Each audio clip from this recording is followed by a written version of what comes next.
Okay, so now I can start, right? The thing has gone live.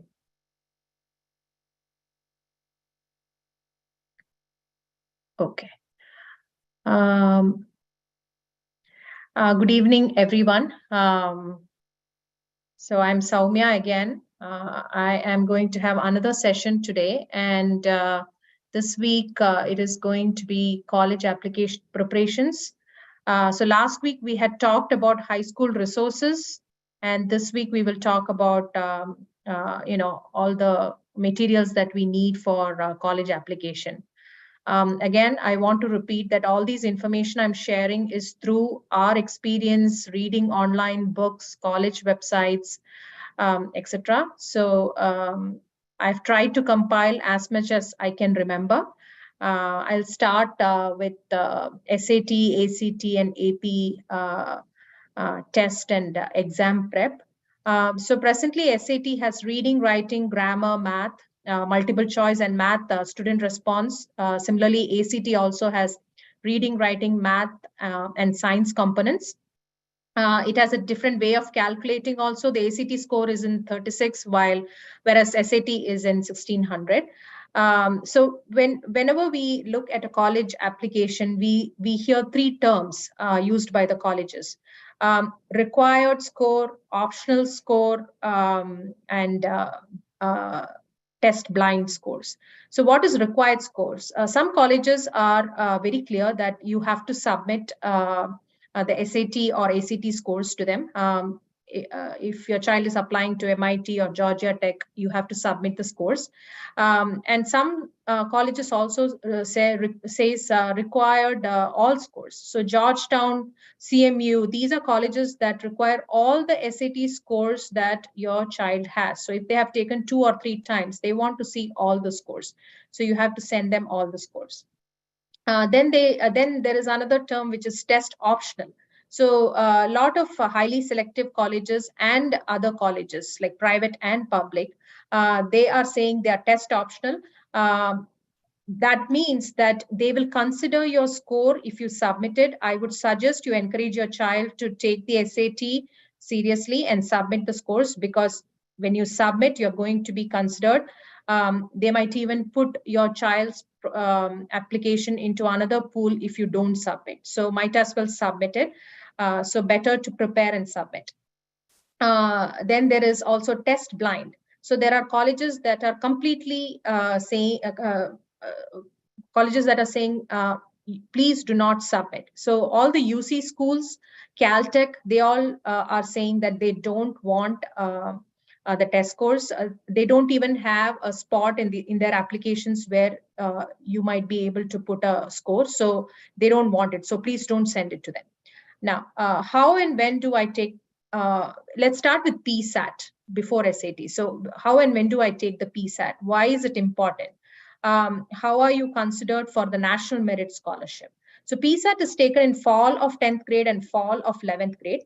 The 10th grade one is just a practice. The fall of 11th grade is the important one because the score is considered for the highly selective National Merit Scholarship program. It is also a precursor to SAT. PSAT will have a range of score from 320 to 1520, while SAT is from 400 to 1600. The format is very similar, the test format.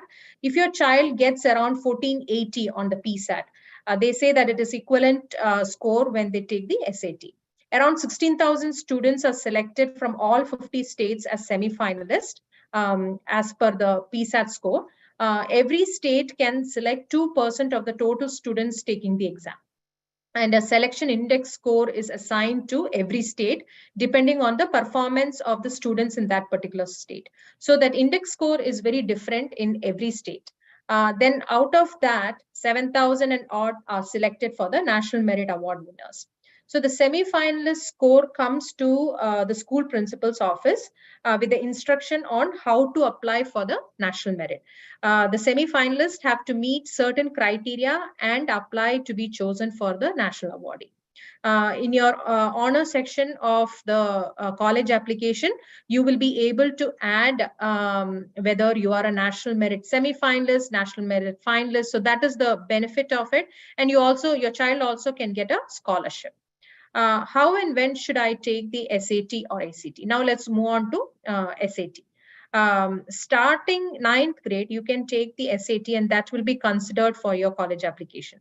However, most students take it in the spring of junior year, and they might take another one in that June. So spring of junior year means March, and then around like June or August, they might take another one if they want to improve their scores. If they get a very good score the first time they take in the junior year, then that should be good enough. Schools give one testing in the spring of junior year. That is what usually kids take. But if you need to take more, you should plan, book it online at least 2 to 3 months before the date, so that you get the choice of date and center for your child. How many times can I take SAT and when should I take it? You may take SAT any number of times, but the recommended is 2 to 3. Because some colleges, as I said, are requiring all the scores, and you don't want to show 5, 6 different scores. It doesn't look good. In my opinion, the best time to start prepping for the SAT is the summer of 9th grade, summer after the 9th grade, and the summer after the 10th grade. You will have a PSAT in the fall. So that is like a precursor. So if your child has prepared really well in the summer after 10th grade, they will be ready for the PSAT and then the SAT that they will take in the spring. If they would like to have a SAT taken right before their 11th grade PSAT, that's also a good idea, because they will get into the mode of taking the test. So they might get a good score there, and then they take the PSAT, and then another one if necessary. And another one, since it is given through school, you can always take it. So what is a good score for PSAT? If your child is looking at a high achieving college like the Ivies or the HIPSAMs or top public schools, 1550 and above is a very good score. Anything more than that is extremely good, but 1550 can be a goal that your child can always keep. And then sending these to the colleges, my suggestion is to send it to colleges as soon as you have decided the final score, and to all colleges you are applying to. Please have a goal to complete your last SAT, ACT by the August before the senior year starts. That is right before the fall semester quarter starts for the senior year. Your child should be done with it, so that you do not rush at the last minute for the score to be submitted to colleges. It usually takes 2 weeks for College Board to send the scores. Now, how do you prepare for these tests? Please encourage your child to develop the habit of reading all the content in the reading and grammar section of SAT, ACT. Always practice math, whether it is schoolwork or competition math. Kids have the tendency to do everything in their mind. I would suggest they should use pencil and paper and do the work properly. Reading books on a regular basis will also improve your child's grammar and understanding of the content. More and more we see that children are not reading enough books. This is a habit that they should continue to have after middle school also, because this is going to help them with SAT, ACT, and college essay writing. Summer is the best time to study. Have a timetable and spend 2 to 3 hours every day prepping and taking tests. Start with Khan Academy. It's a very good resource. Take as many tests as possible. You can take the same test again and again for practice. Some kids like to memorize vocabulary if you're not an avid reader. So flashcards can help. They can keep making flashcards and go through the words whenever they have time. Take practice tests regularly as if you're taking under real test conditions. After a practice test, always review your mistakes, questions, and questions that you did not get correct answers, questions that you got correct answers, and questions that are doubtful, because this reviewing is very important. Many times Kids do not review their test. They take the test and they are tired and they don't want to review it. At least after some time, ask them to review the test. It is very, very important to understand the content and realize their strengths. Make notes of the strategies that the kid used. Check the solution manual to understand the concept better. And they can continue to prep throughout the summer. There are prep books available in Amazon. There is a lot of preparation material available in Khan Academy. And even the school curriculum to a large extent helps. Like, I have always felt that taking AP US history has helped my child to read. So because they give a lot of primary source packet in that class, so they have the patience to read and understand the content. It's like a good practice. There are also private tutoring. It is up to you and your child to decide whether they have to take a private tutoring prep classes for SAT, ACT.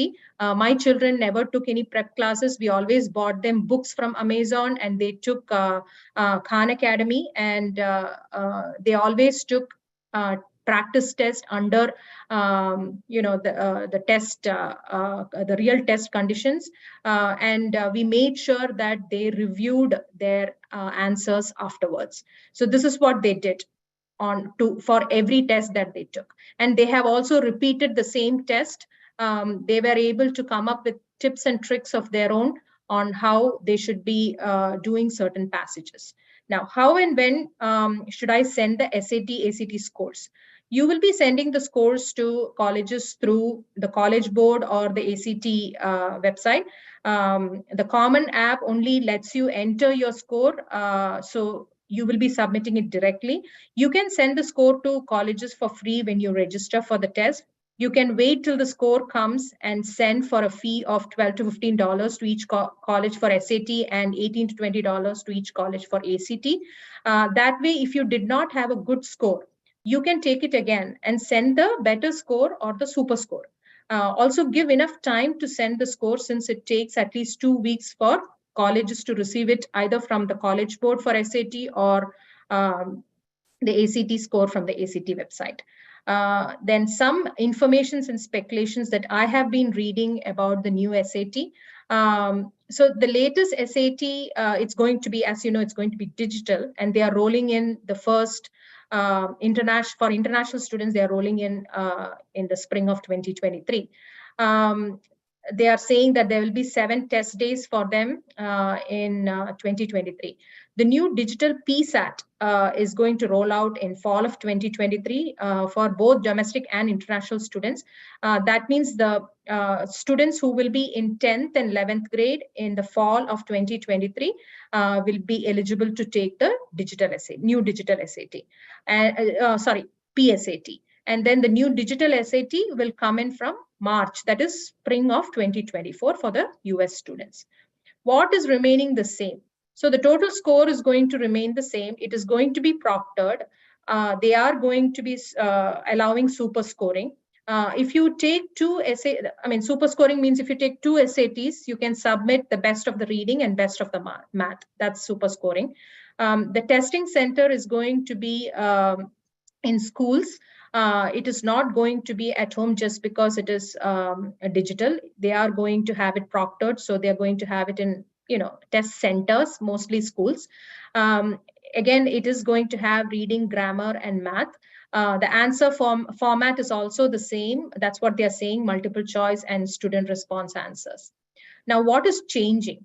So you're going to take it using a laptop or a tablet. They are saying that students can bring their own device or they can borrow it at the center. The duration is going to be 2 hours instead of 3. And the score availability is going to be sooner. Math sections are going to allow calculators for the entire exam. They did not have it for the present SAT, but now for the new SAT, they can have it for the whole time. New scores can be sent to not only 4-year programs. If kids are doing 2-year associate programs or technical programs or work training programs, they can send the new scores to them also. the test version is going to be different for each kid. That is, each kid is going to have a unique test of their own. It is not going to be the same for everyone. So this is going to reduce cheating. And also the pacing, I heard that is going on, that is also going to be unique to every kid. So students have a timer in the app that they will download to take the test, and that is how they are. So when they get started, the timer will start, and when they have the break, the timer will stop, and again it will restart when they start the math section. So now the test structure itself. So apparently there is a digital Blue Book app for materials. Khan Academy already is released some materials, I think. Please ask your children to log in and check on it if they are ready to take their SAT practices. There is also sample questions released by different websites. You might have to go and search for it. The best place to go at this point and look at it is Khan Academy. So start there. There is going to be a testing application that is going to be downloaded into the laptop when they are taking the real test. There is going to be an inbuilt timer, graphing calculator. Even the reference sheet is going to be inbuilt. They also are going to give you certain formulas, basic formulas that you might use for the test. There will be annotations to write notes, and highlighters are also inbuilt when you want to highlight during the reading passages. I'm reading that the reading passages are going to be smaller, shorter, basically. Passages will come, they are saying that it will be from a broader range. It used to be mostly, literature and science, but now they are saying that they might also expand it to economics, political science, finance, etc. So a lot of reading in the daily, to make reading a daily habit is a good thing. So encourage your children to keep reading different genres of books on a regular basis. For writing and grammar, looks like it is going to cover the same as the present SAT. Math will also have 2 sections. So recently I read somewhere that the first section will be easy and medium and hard questions, and depending on how your child did the first question, the questions in the second section will come. I don't know how it how much truth is there and how they are going to play around with it, but that's what I'm hearing. There is also multiple choice, and there will be only one correct answer, and they will also have a student response where the answers can be typed into positive, negative numbers, symbols, decimals, and it apparently can have up to 5 to 6 characters. So these are some of the things that I'm hearing about math. They also are saying that they might expand it to pre-calculus. It was till now it was still algebra 2 and trigonometry. They are saying it might be expanded to pre-calculus. You should be able to know all this by taking the practice test through Khan Academy. Students who have high SAT, ACT score, there is something called Presidential Scholar Program. These students are invited for the program by the US Department of Education. So this comes through the school. Our schools participate in them, and they are being contacted by the state education board, and then they will send application materials for the candidates.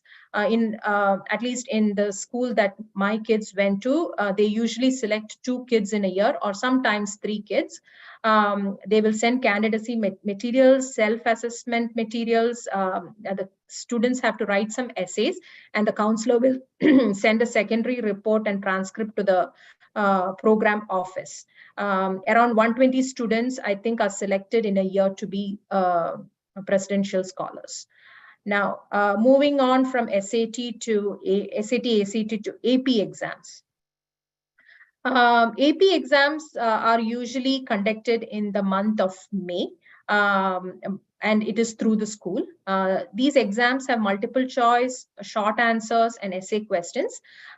Scoring 5 is excellent, 4 is good, 3 is pass, 1 and 2 being they consider it as fail. AP exams, for the AP exams, usually the AP coordinator from the school will contact you over email, or they will send a form through your child where the child has to fill all the AP exams that he or she is taking that year. And the amount, there is a amount around like $97 to $100 for every exam. So we have to send a check to the school along with the form. And I don't remember whether we used to sign the form, but check with your child how it is. If your child is taking an extra AP, not an AP class that the school provides, but a self-studied, and he wants to take an AP, you can actually put in that also in the form and send it to the school. You just have to pay the money, and your school will be able to get the question paper, and the child can take it at the school along with the other AP exams.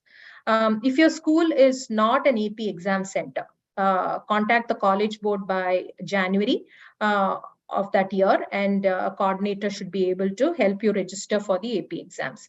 AP scores are usually released in July in the student college board portal, like they do for SATs.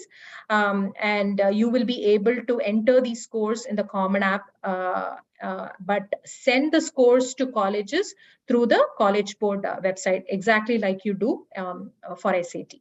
Now, what if my kid cannot take an AP? There can be two reasons. One might be the school doesn't have APs. The other might be there are some issues, learning disabilities for the child, and he or she cannot take it. So if it is because your school doesn't offer an AP, then it will be surely mentioned in the school report sent to the college by the counseling office.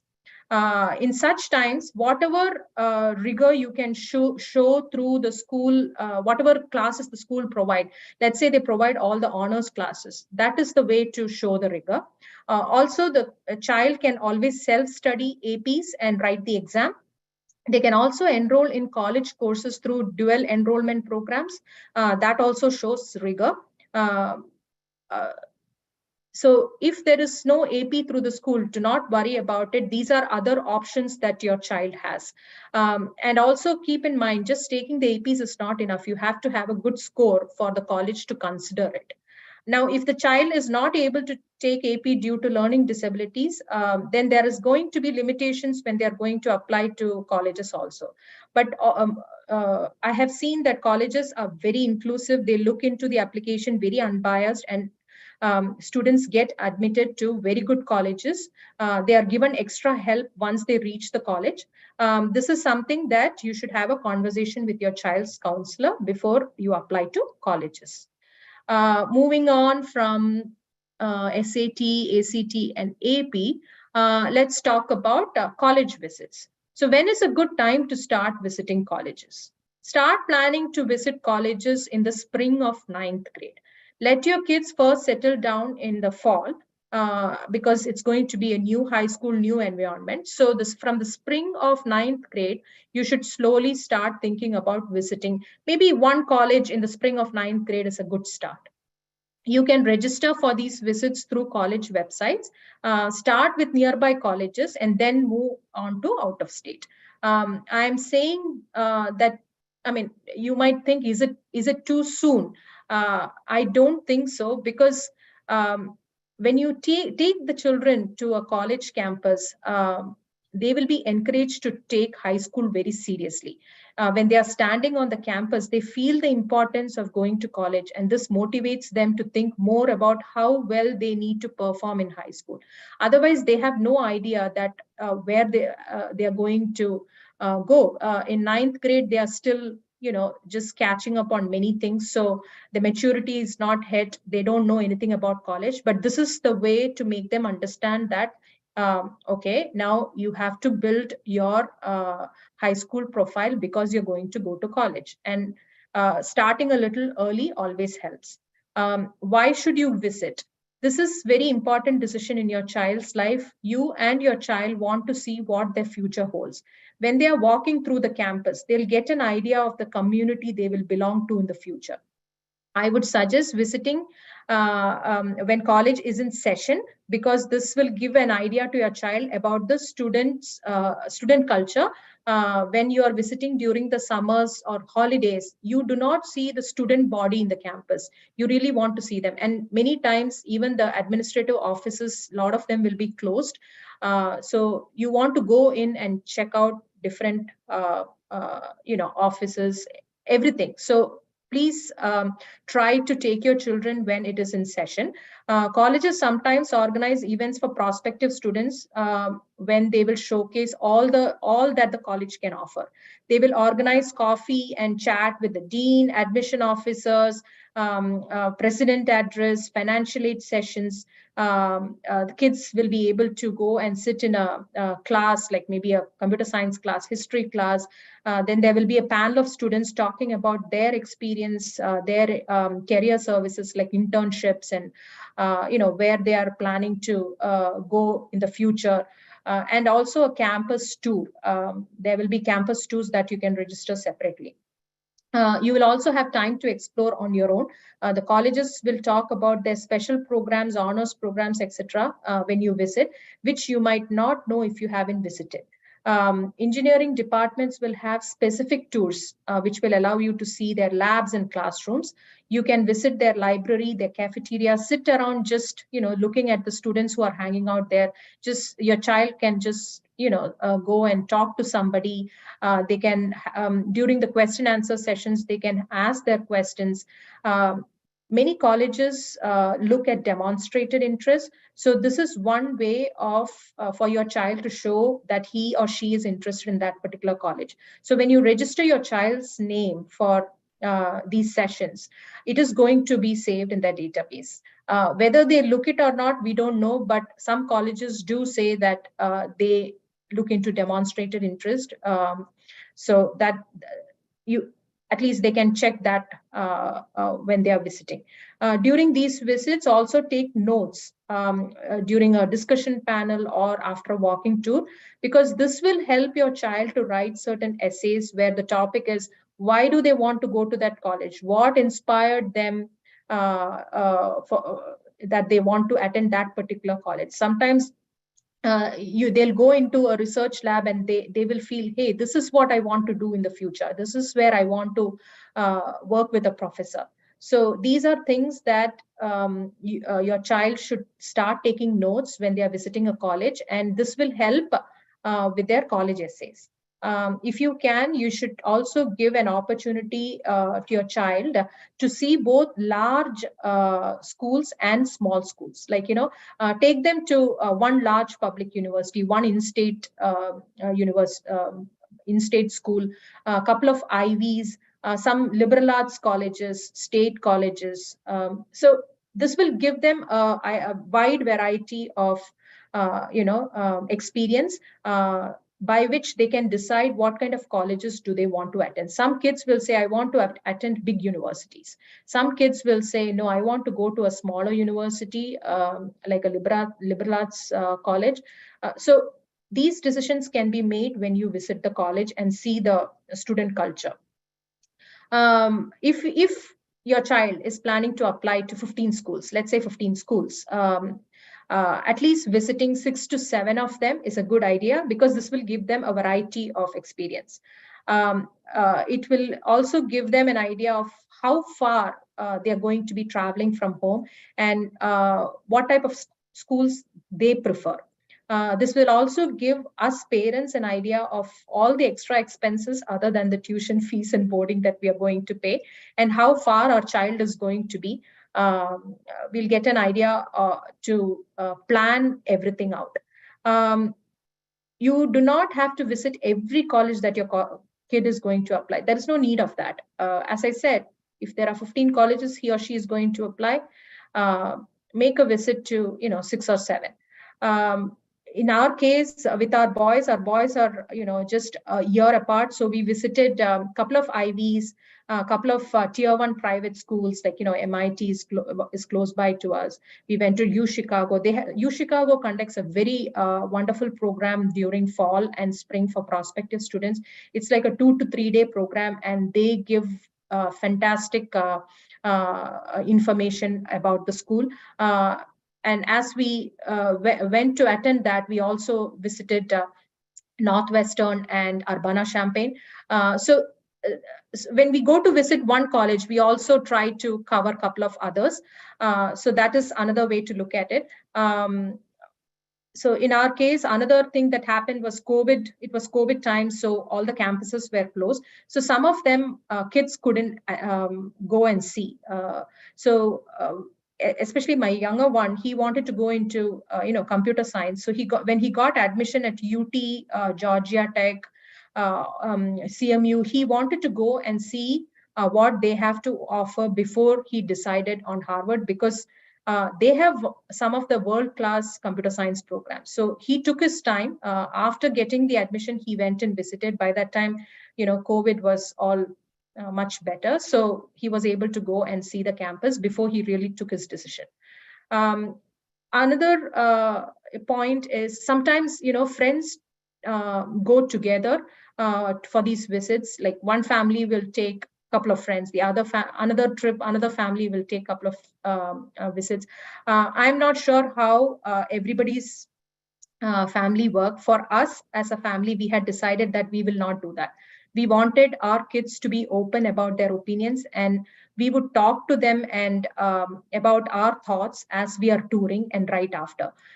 When we visited Columbia in New York, both our sons were there. So I went with my older son for an information session that was humanities based, and my husband went with my younger son for an engineering school tour. That way, one did not say his opinion for the other.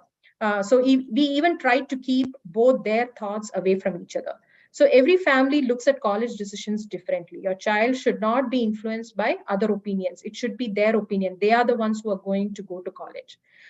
So we made these visits as our vacation spots for every year. Exploring the city where this colleges are located also gave us parents an idea where our child will be making their new home away from home. So that was college visits. Now we will move on to categorizing the colleges. So course rigor and grades, test scores, these are the things the AOs are going to initially look at for sorting. So you can give a weightage of 30 to 35% for grades and test scores in a application review. Then comes extracurricular activities, honors and awards, these are another 20%, 20-25% you can give. Then the essays that the students write, volunteering activities, another 20 to 25% is given for that. Then there is recommendation letter. Recommendation letter will bring out the personality of the child. The AO is looking at the recommendation letter to understand how the child works in a classroom setup. So that is also very important in for categorizing the colleges. Then there are alumni interviews, which will clarify if a student, what the student is talking in his application form is right or wrong, because his interest, passion, goals, these are all coming out in the alumni interview, and the alumni is writing down all the points. And then sometimes the majors that are applied, financial aid, the need, and ethnicity also plays a part. So now this is the same criteria that you also must use when creating a list of colleges and sorting them as reach, target, and safe. So your child will have an idea of how their grade is performing. You can also go into Naviance and compare your child's scores, that is his GPA and test scores, to the previous year's kids who got into different colleges, and approximately determine where your child stands. This will help you to determine which college is your child's reach college, which is their target college, and which is their safe college. So it's a good practice to show this list to your counselor once you have made it, because they know the students in the school better. They will be able to give you a little bit more accurate information on whether you have categorized your schools correctly. How many colleges is a good list? Nowadays, kids are applying between 15 and 17 colleges. Initially, they used to say 10 to 12 is a good number, but now because of all these test option and test blind and all that, a lot of kids are applying. So your child also, tends to apply to more colleges. 15 to 17 is a good number. They and how do you how many reach, how many target, how many safe schools should you apply? Depends on the kid. So they say choosing too many reach is not playing safe. So if your child is applying to 15 colleges, something between 4 and 5 reach colleges, 7 and 8 target colleges, and 4 to 5 safe is supposed to be a good ratio. But these are but there are some students who will take risk, like my children. They took the risk of applying to 16 or 17 colleges, and out of that, 9 to 10 of it was reach colleges for them. 3 to 4 were target, and they applied to one or two, say, I think 2 safe colleges. So is it risky? Yes, they took the risk, but they also knew that they had good scores, good activities, good extracurriculars, everything. So they took the risk of applying more to the reach schools and less to the target and safety school. We also did not let them apply to many of the target or safe schools because we felt that they can get equally good education in the safe school that they are applying. So for example, they did not apply to certain schools like Boston University, Boston College, Rutgers, Northeastern, Maryland. They also did not apply to some of the smaller liberal arts target colleges like Colby, Babson, Swarthmore, Wellesley, Tufts. Some of them are even, reach schools for them, but they did not apply. Similarly to UC schools also, they did not apply to, they just applied to a couple of them, and that's it. Because it was our decision as a family that if they did not get into the reach or the target, they will just go to the safe school and they will complete their undergraduate. Now, reach schools. It is what are reach schools? Usually the acceptance rate is between 5 to 10%. All the highly selective schools like the Ivy, Stanford, MIT, U Chicago, UC Berkeley, Caltech, all these schools are reach schools for most of all kids. I would suggest all kids. Reach schools are very tough to get in. They are very, very super competitive. Then comes target schools. These are schools that we are not guaranteed that your child will get in, but you can feel good that the chances are much higher because these colleges admit between 10 to 30 to 40% students. Even in the target, there are hard target and there are regular targets. So the hard targets are like, some of these top business school like NYU Stern, or some of these UT schools which have special programs in them. And the regular targets are, Boston University, Boston College, those kind of colleges. Then there are safe schools. Usually your own state school, if you have a pretty decent scores and if you have pretty decent extracurricular, usually your in-state public school is a safe school for you. There might also be other public schools, like if you see the tri-state area, they have a combination of schools like UMass Amherst, Rutgers, some of the SUNY schools. So people who are living in the Northeast, for them, those schools become safety school if the kid has a very decent profile. So those are safe schools. Now coming to, I'll also talk about public, private, and Ivies. So state universities are public. The tuition and fees of in-state public universities will be much less than out-of-state and private colleges. They receive funding from the state. So the tuition is lesser. Student population will be much higher compared to some private schools. Aid packages offered will be less due to large student population. Size of the college has a big impact on the student's life. At a large university classroom, will have more students, whereas in private, the number of students will be much lesser. So the faculty attention will be a little bit more.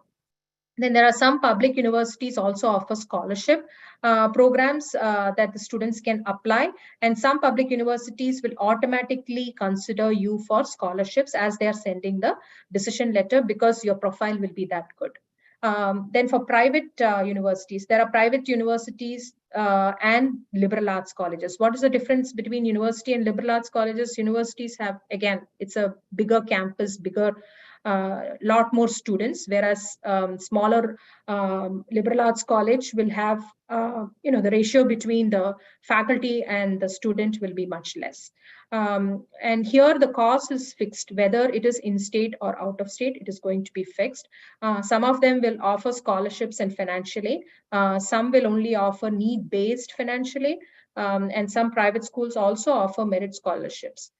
Typically, these will have a separate application portal and decision making for the scholarship, I'm saying. Sometimes the scholarships are given as the decision is made. Then you have the IVs, or what they call the HIPSM now. So IVs are the College Athletic Conference, composed of the 8 research universities.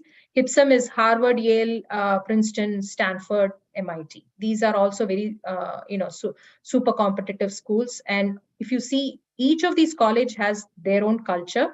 They all have different programs offered in the sub-schools within the college. Their acceptance rates are very, very low. Apply to as many IVs as possible to increase your odds. Then these schools are also looking for a diverse variety of students. If you see how they are choosing, they choose around 2,000 to 5,000 students a year. Not more than that. Mostly it is, if you see all the IVs, it's all between 2,000 to 2,500. There are a couple of IVs that come up to 5,000. They want students from all US states, international students, athletes, academically excelling students, underrepresented and minorities, legacy, first generation, low income, girls in STEM. So relationships with, administrative people, faculty, their children also get preference here if they are really good students. So when it comes to people like our children, comes to our children who are only under the merit selection, the number of seats that they have is much lesser. So understand that about super competitive schools. What are these colleges' expectations from the students? That is, I'm talking about the IVs and the tier 1 schools. They want their students to be exceptional, contribute positively to society, and accomplish extraordinary things. They have performed and become a top student in their school. They handle rigor in classroom and outside. How are they making a difference in their school years through the extracurriculars? That is what they are looking at. Are they inventors, authors, researchers? So AOs are looking at all these things when they are looking at your child's application. Will these students be making the college community a better place with the experience that they have gotten out of high school? They want to see a zing in all their essays, whether it is personal statement or supplements. It should be entertaining and captivating. There is some point in the application where the students will prove their academic and intellectual excellence. So these should be seen in the application. So this is what your child has to have a goal in high school if they are going to go for high achieving colleges. The child should do things in such a way that the AO can connect, because the AOs are all adults. AOs means the admission officers. They're all adults and they have strong opinions. And the way to do is by having awareness of the world around you, so that you can convince the AO. So for this, I would really suggest that please encourage your children to continue their reading habit. Many times when they come into high school, the reading habit that they had in middle school is just dropped. I understand because they have a lot to study in high school, but whenever they have time, encourage them to take a book and read. They should be aware of their society. General knowledge is very, very important. If your child has goal towards these colleges, tell them that the preparations should start by ninth grade. Throughout high school, the child is learning to learn. That's what it is. They have to become a scholar in whatever they want to do. And this will translate to excelling in their extracurricular activities. Let them take school coursework and test scores seriously. They should build their profile and have a wow factor projects such as research projects, passion projects, national or international level awards, build their profile by competing in Olympiads. Sometimes they get featured in the local newspaper or state, something like the Hartford, or sometimes they might get featured in TV. All these are accomplishments that are going to get the attention of admission officers. So how will a kid find his or her passion? So explore the current interest of your child. What they are inclined towards. Are they inclined towards certain subjects? Do they have a superlative point when they are coming out of middle school? I'm sure every child has one. There will be one activity that they will be very happy to do and always, uh, you know, uh, are always interested. So start to build upon that particular activity. Does your school or community have anything to offer aligning with that interest? Look into that. Find summer programs that will give them exposure for interesting projects. Take online courses to improve the knowledge and find the projects where you can apply that knowledge. So learn and apply. That is what they need to do in high school. It is very similar to how you start as an analyst and then build your experience to become a manager, director, CEO of a company. Very similar to that. Somebody had asked, what is a passion project? This is an independent project where students demonstrate creativity, initiative, and personal interest. How can you start something like that? Start by learning specific skills. Let's say your child is interested in coding. Learn a new coding language, find avenues where they will be able to implement it. My younger son, for an example, he started learning Python in middle school. In the process, he saw how poorly the textbooks were organized and the content was not clear. He started to write notes when he was learning on what he was finding difficult. He asked his father for clarification on problem sets. He took a couple of courses through Coursera and extension schools, and then he started to practice on a lot of lead code problems. Then with all the notes, he compiled it into a textbook with a simpler way of learning Python. And he started to include even problem sets of his own. He would create problem sets of his own, and he included that also. So in this process, he understood the concept really well. And at the same time, he was able to publish a book in Amazon. So that is a passion project that you can talk about in your essays. You can show the book when the interviewer is interviewing you. You can put it as an activity in the Common App. So that's how you build something that is a passion project. Now we will move on to college decisions. So there are different types of college decisions. So decide what, first make a list of colleges and decide which college your child is going to apply early. So for early, there are restricted early action. That is colleges like Harvard, Yale, and Stanford. They have restricted early action. Usually the application submission is on November 1st, and the decision comes by mid-December. So restrictive early action does not let you apply to any other private college, but you can apply to all the public colleges. Then you have the early action colleges. So this also you can submit for public schools. All public schools, you can apply early action. You don't have to wait till regular application submission date. So some of the early actions start by October 15th. So October 15th through November 1st, you can submit all the public school early action applications. And starting December, slowly you will start to hear their decisions. Then there are certain private schools who also do early action.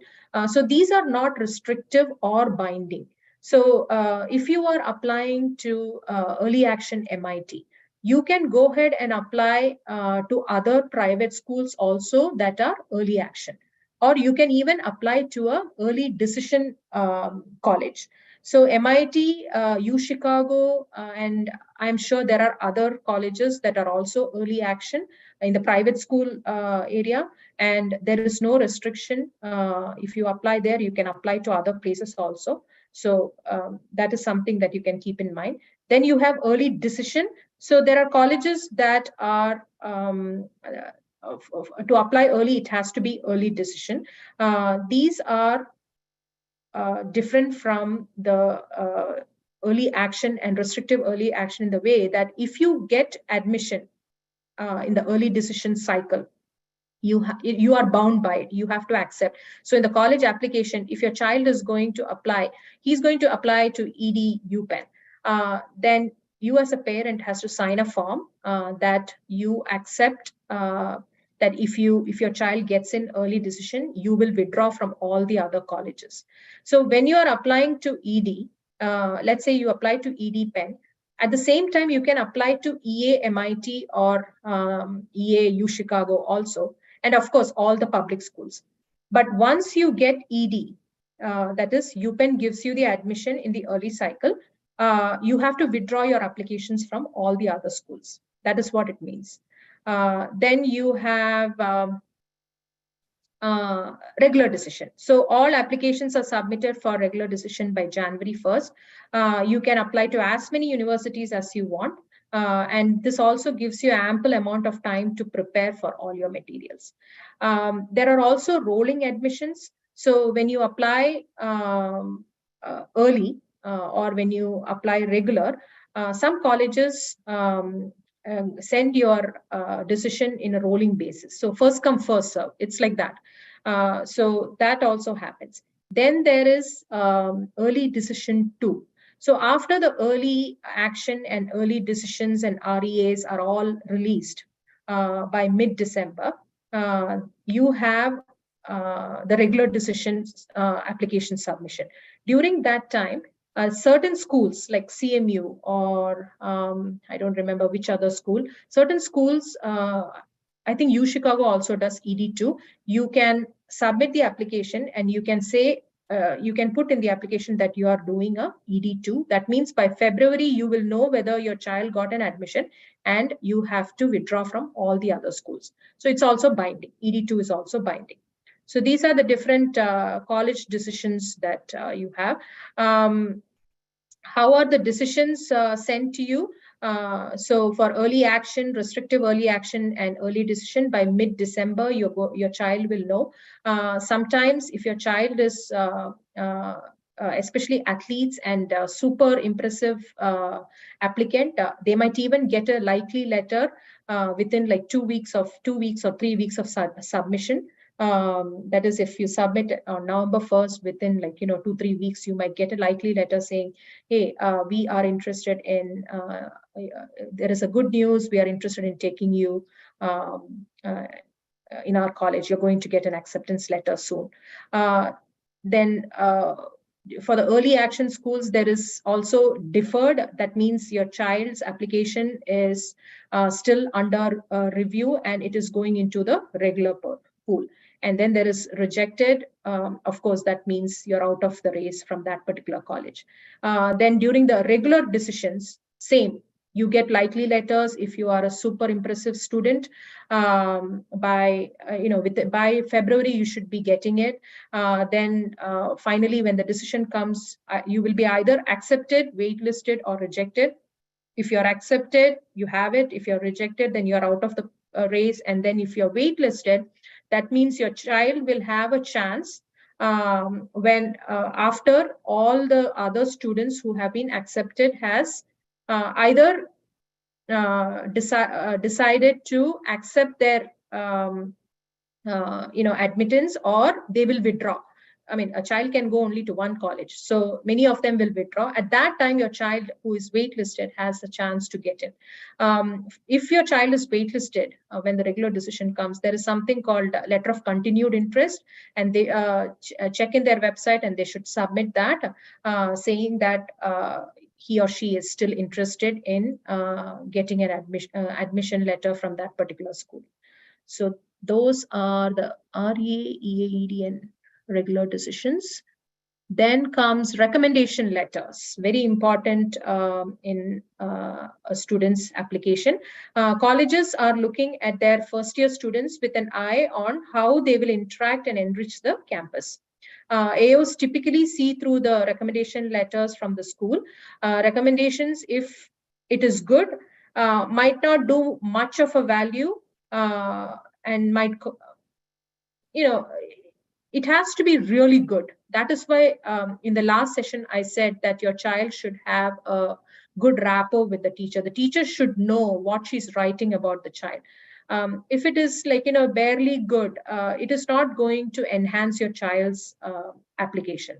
So do not push your child to take letters if they are not very comfortable with the teacher. Let them take it from a teacher whom they are comfortable with, who knows your child. So have a serious talk with your child about academic integrity, behavior in classroom, study habits, attendance, so that the teacher is impressed by the child. Teachers and counselors will submit the recommendation letters through Naviance. There is usually 2 teacher recommendations required. One will be from the math science, and one will be a humanities, social science, or English teacher. These letters will not be shown to you or your child because you might have signed a FERPA waiver. I think it is a good idea to sign the FERPA waiver, because this, for the recommenders, they will feel safe in writing honest letters to the about the applicant. Again, cultivate a good rapport with your counselor and teachers. Then high schools also, they will have a deadline for your student to submit a form where they will require them to fill the name of colleges, the date you have to submit your application, and name of the teachers who are writing their recommendation letters. Because this will help them to send the transcript, the school report, and the recommendation materials to the colleges that your child is applying. If a college looks at applications holistically, admission officers look very closely at recommendation letters, since it will give them an idea of how your child as a whole is. At a very competitive school with large applicant pool of highly qualified high school students, many applicants will have achieved high grades and major accomplishments. Their extracurriculars will be really good. So it is very difficult for the admission officers to know who is the best. So for example, when my son looked into his admission file after getting admission at Harvard, he saw that his recommendation letter played a big role in his admission. There were lots of notes written by the admission officer in detail about the recommendation letter from both his teachers and the counselor, and they had comparison notes with that and the extracurriculars that he had put in the activity session. So it is very important. If a certain school tells you not to submit more than the prescribed number of recommendation letters in their website, please do not submit. Go for what they ask you to submit, because there might be a reason why they want only 2. Sometimes people go and submit 3. But look into their website and go by what they want. There is a third optional recommendation letter that you can submit. This will be by someone outside of the school, like a mentor in a club, or a professor whom you did a research project with, or a coach from a varsity team. These are usually optional, but you can always send the link through the Common App to the third recommendation letter person, and they can submit it through that link. But make sure that you talk to the third recommender before, and also send them a resume so that they know exactly who you are, and they can also give a good recommendation letter. Now we will move on to college essays. So personal statement and supplemental essays. Personal statement, this is something that we keep hearing from everybody around us whose kids are all applying to college. This is a very important essay. Usually there are between 7 to 8 topics that are given every year. And lots of schools require, some schools do not require any essays also, but most of the schools require a personal statement essay. Usually this essay is around 500, 600 characters. Sometimes they will say it's your choice, how much ever you want, but usually it is a good number of words that you can use is between maybe 500 to 700. You cannot, keep in mind, your child cannot write a personal statement or a supplemental essay in one night.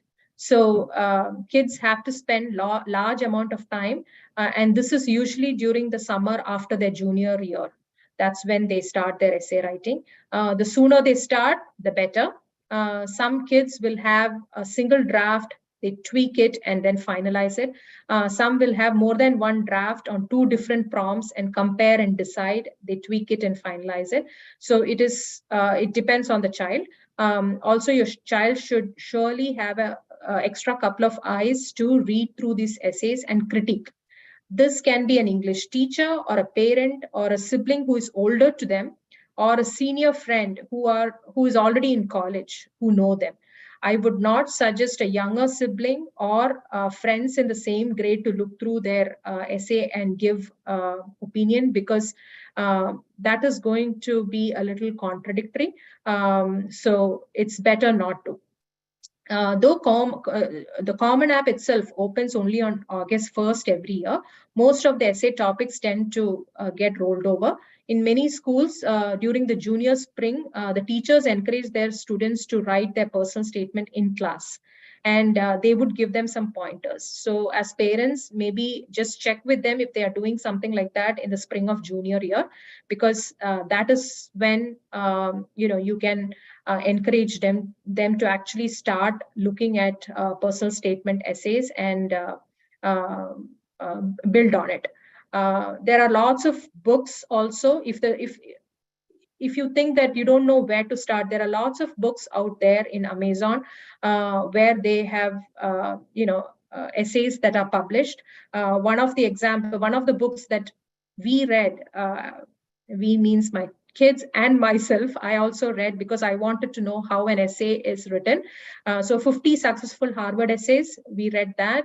College Essay Essentials, we read that. And there were a couple of more essays that my kids, essay books that my kids read, because we needed to see how the narrative is done. If your child is an avid reader, they're going to write a very creative essay. So please encourage your child. Again, I'm saying the same thing, continue their reading habit in high school. They should know how much font, spacing, word limit, character limit, etc. When they write the essay, because they will be using a Google Doc to write, and then they will be copy pasting. When they copy paste into the Common App, it should align it properly. Admission officers are looking at your child as a whole. You do not have to describe your grades and courses in an essay. They don't want to see facts, because that is already written in the activity session. They are looking at, they want to see imagination and creativity through the essay. So your child should craft an essay like a story. They should have a theme, a plot by which they can engage the admission officer. The essay itself, it should have an opening paragraph that can be catchy and attention grabbing.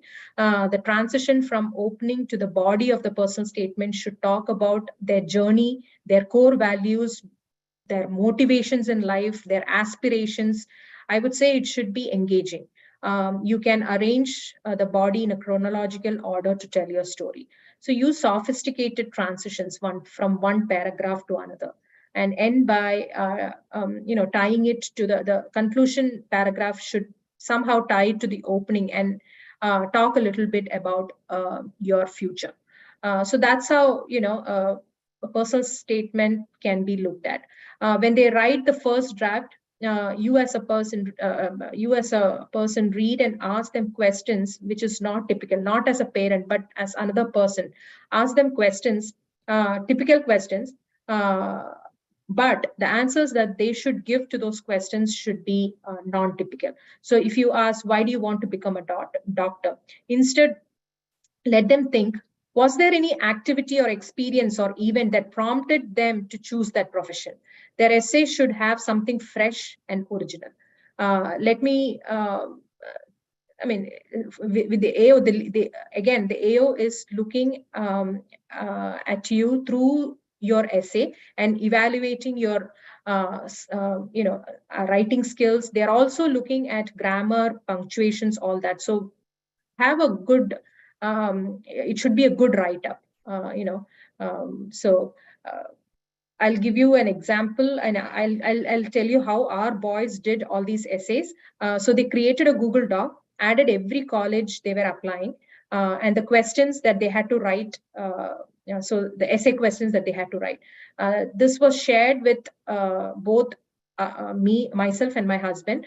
Our boys would initially start by brainstorming their pointers with us.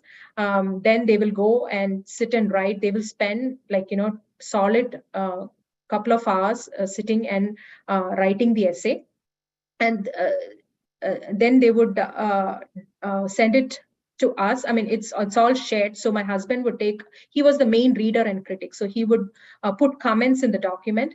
Then the kids would read through the comments. There are many times that sometimes they will make the changes. Many times they will say, no, we are not making the change, and they would give us they will give us a reason why they are not changing. And please understand, it is their essay and it is about them.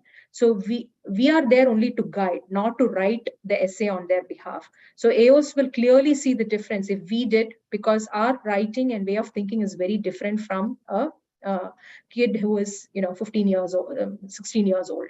So and they used to spend the whole evening during the summer with us, because during the day everybody is busy. They are having their summer programs, passion projects. We parents, we are working. So evenings we used to spend 4 hours, 5 hours together. And the last draft, before they copy paste everything from the Google Doc to the application itself, we always read it twice. One time the kid will read, and the another time one of us parents will read. We will read it aloud, so that just to make sure, to verify that it sounds right. So it was a very exhausting process, but this is what we did with our boys. And at the end of it, I think it was all worth it. So this was for personal statement. Now the supplemental essays. So selective schools have specific college-related essays in addition to personal statement. These range from 3 to 5 numbers. There will be 3 essays or 5 essays. Each will have different number of word limit. Because these essays are given because colleges want to know you deeper. So in these essays, you can bring out a little bit of your technical side also, along with the narrative side. This is where you'll be able to show your interest in that college, convince the AO how you are going to fit into that college. Try to keep your supplemental essays different from the Common App. You might be able to go a little as I said, a little bit more technical, but include all the positive points about the college and how your activity suits that.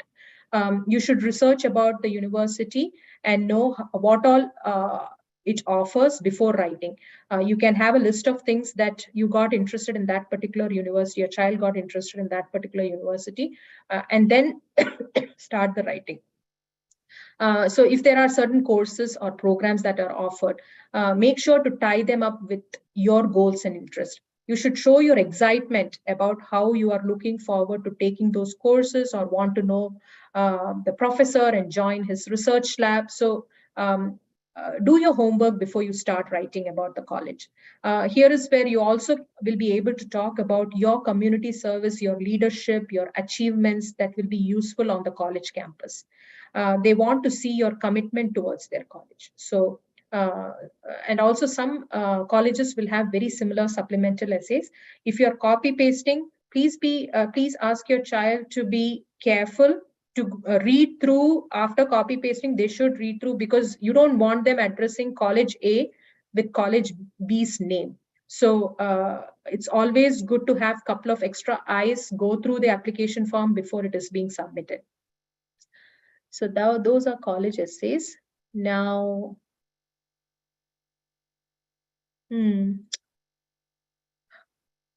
I have a couple of more slides.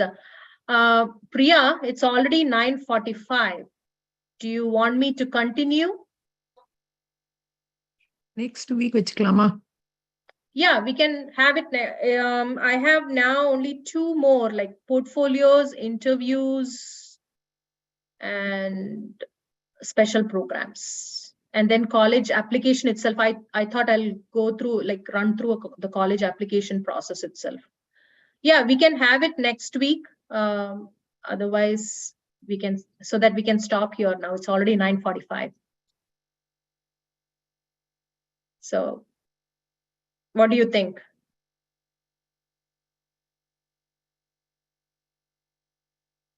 Yeah, next week, Vechkalama. Thank you. Okay. Maybe, I can complete it within like half an hour next week. If you have already, or later also is fine. If you have anybody else coming and talking.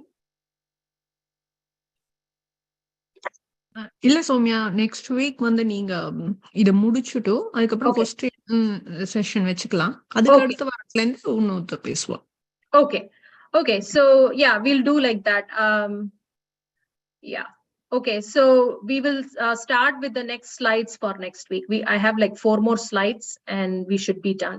And if people have questions, please, maybe you can make a note and we can go through the questions next week. That should be fine too.